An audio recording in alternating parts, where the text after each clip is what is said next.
Okay, so this video is just going to be a real short summary of the inclined plane ladder and what I'm looking for and all of that. So hopefully your position time graph is going to look something like this, okay? And hopefully your velocity time graph looks something like this. Now, these are just sketches, but you know this is going to be half your time. So let's say your total time was, I don't know, 4.20 seconds. So this, if that's your total time, then that's going to be here. This is going to be half of that, 2.1. This is when your velocity time graph is going to go to 0, and that's your 4.20 seconds out there. Okay? That's going to be critical. Now, when you draw this, just pick a point and draw this line. Okay? You don't know what the initial velocity is, but you're going to find it. So what I'm looking for on question number 16, okay, where you're going to find this initial velocity. So this is the steps that I want to see on number 16. Okay? That area is your displacement, which is going to be 1/2 base times height. So you're going to take 2a, divide that by the base, there's your height. So you're going to come in here and you're going to plug in whatever you have as your displacement. So look on the front side of the lab, find that displacement on the way up, which I want you to write down how you subtracted what minus what to get this value. Then you're going to divide this by the time, which in this case would be 2.10 seconds. So you would have 2 times, I'm just going to make up the number, 0.85 meters. And then you're going to divide that by that, and you're going to get some velocity, okay? And I'm just going to say it's 1.4. It's whatever yours is. I just made up that number. It's 1.4 meters per second. So what that tells you is that up here, okay, on that velocity time graph, this is going to start now at 1.4 meters per second. Now, here's how you can tell that you got this right, and you're going to see this later on as well. If you really want to make sure this is right, treat this as the height of that triangle, 1.4 meters per second. Multiply that by the base of 2.1, take half of that. If that area is equal to your displacement on the way up, you did this problem right. If this area doesn't equal your displacement, you did it wrong. Okay? You don't have to do this, but it's a good little self-check to see how things are going, to see if this area matches up with that displacement. Okay? Now, then on the way up, you're going to calculate your acceleration. And yes, I want to see these units here. Make sure you put those in there. This is not about getting an answer. This is about a process. So then, your calculation of your acceleration is going to be v minus v naught over time. Now remember, on the way up, you're starting with some positive velocity and you're going to 0. So that's going to be 0 minus whatever you get for your velocity, your answer to number 16, divided by 1.10 seconds. And again, you're only using the time to get to here. Now, here's another perspective. You're basically just finding the slope of this line. Okay? That's all you're doing. You're finding the slope of the line. So you have 2 data points. You have 0 and 1.4 meters per second, or whatever yours is. And then you have 2.10 seconds and 0 meters per second. These are your 2 data points. Pretend that you're in an algebra class and you're finding the slope of a line. That's all you're doing. Here's one data set, here's the other data set. You're just finding the slope of the line. Just a different perspective. Now, on the way down, okay, you're finding the slope of this line. Now, on the way down, you're going to start at 0, and you're going to end up at a negative velocity. So on the way down, okay, on the way down, you're going to use this exact same calculation. You're going to go 0, which is, so on the way down, this is going to be some negative velocity, okay? In this case, it would be like negative 1.4. Minus 0 divided by 1.10 seconds.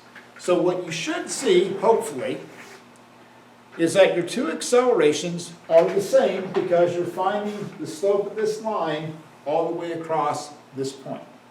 So if your accelerations aren't the same, something's gone wrong. Okay.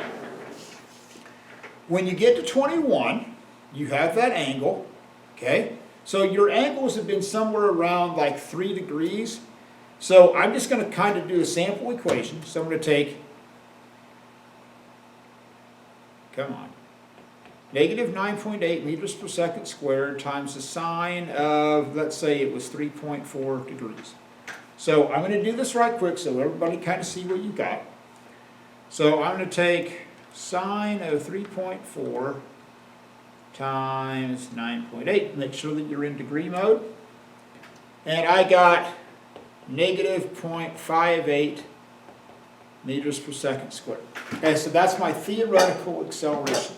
Okay, it's my theoretical. So when you get to number, on page 3, when you get to number 22, if I were doing this, I would take negative 0.58 meters per second squared minus your answer to number 19, and I'd divide that by negative 0.58 meters per second squared, take the absolute value of that, and then multiply by, apologize for running out of room. So, this is your answer to number 21.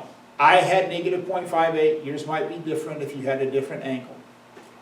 So I'm going to take negative 0.58 minus my answer to number 19, divided by negative 0.58, absolute value of that, multiply by 100, you're off to the races. Okay. On number 23, okay, on number 23, here's this inclined plane like this, okay. You're going to draw vectors going up the hill and vectors going down the hill. So you're going to start with V1. Then you're going to decide, is vector 2 going to be smaller, or is vector 2 going to be bigger, or is vector 2 going to be the same size? Let me give you a hint. It's going to get smaller because it's slowing down. So then you're going to have something like V2 and then V3. Okay? And the only reason they're pointing up the hill is because that's the direction that it's going. If I threw this thing straight up, I would draw velocity vectors pointing straight up. If I dropped it, I would draw velocity vectors pointing down. It's just whichever direction they're going. Don't think that all velocity vectors have to go in this direction. They're only going in this direction because that's the direction the cart was going. Now, what you have to decide are your 3 acceleration vectors. They're going to be pointing down the hill. Are they all going to be the same length? Are they going to get bigger? Are they going to get smaller? That's what you have to decide. Now, when you get to number 25, you're going to throw a ball up in the air. It's going to travel up there for 1 second. It's going to come down for 1 second. And it's going to go 5 meters high. Okay? That's what's going to happen. So here's the deal. You're going to use the exact same process on number 26 as you did on the inclined plane problem. Okay? It's the exact same idea. Instead of 0.85 meters, you're going to go 5 meters. Oh, seems like 2 times 5 meters. Oh, how long did it take to go up to the top of the flight? Oh, you know that time. Then you're going to calculate your acceleration. On the way up, when that ball reaches maximum height, the final velocity is going to be 0. Your initial velocity is what you get out of that calculation, and then you're going to divide by how long it took to go from here up to the height, which is going to be 1 second. So here's how you can tell if you got this one right, okay? So here's the easiest way to see if you have number 26 right. So your velocity time graph is going to look something like this, okay? Number 26. I explicitly tell you in big bold letters to come in here and write down these velocities, okay? So you're going to have a number here, and this is going to be 1 second. So here's how you can tell if this is right. Take what you have as your velocity up here, okay? That's the height of this triangle. Take the height of this triangle, multiply it by that base, divide by 2, see if that equals 5 meters. If it does, odds are you did this problem right. If this area doesn't equal 5 meters, I promise you it's wrong, okay? Then you're going to find the slope of this line. Again, you're going to know a data point here, 0, and whatever this velocity is. And then over here, you're going to know this data point, 1 second and then 0 meters per second. On the way down, you're going to start at 0, and you're going to go to some negative velocity. And again, if you find this area here, if that area is not negative 5 meters, it's wrong. If this area up here isn't positive 5 meters, it's wrong. Okay? So, show me your work on 26. I swear to you, if all you do is randomly write down numbers, and I don't know what they are, I refuse to grade it. Okay? This is a lab.